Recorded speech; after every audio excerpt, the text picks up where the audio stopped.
Duol mano mar Iebc oyango ni giseketo ikruok mano makare mar neno ni ebwo thuolo mar ndalo 30 oganda mago mathoth biro bedo ka osendikore kaka jolut ombulu ne ikruok ne yiero maduong' ma ibiro bedo ka ibago e pacho kae higa mano manyien.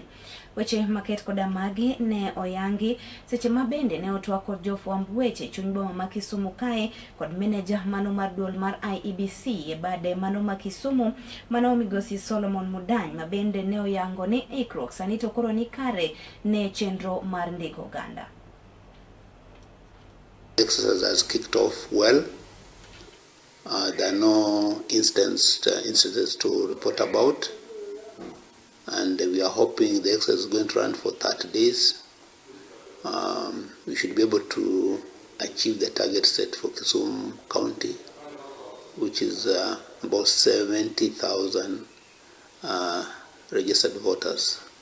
That's the number we are aiming to achieve in the next 30 days from the 7 constituencies that form Kisumu County.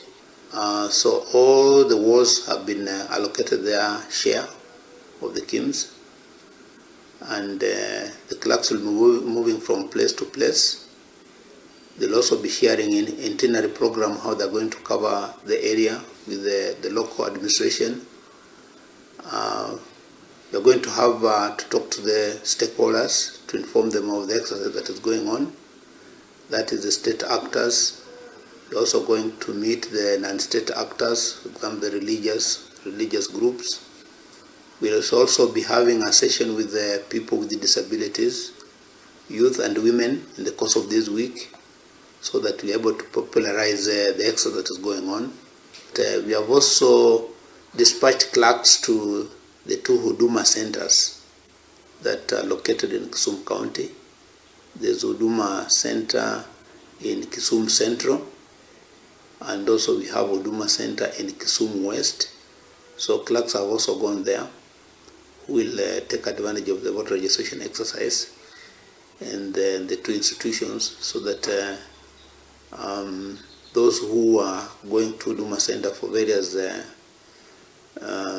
services from the government will be able not to register, including those ones, of course, who are going to pick their new IDs, those ones who have hit the age of 18 and above, so that they're able not to pick the ID at the same time they register as new voters. Ujumbe wangu ni kwamba wanaume na wanawake wajitokeze, wale ambao wako na kipande wachukue kura. Kenya is a democracy. You elect leaders to represent you in various positions, and it's only through registering as a voter that you can demonstrate, you can use that power to choose a leader of your choice.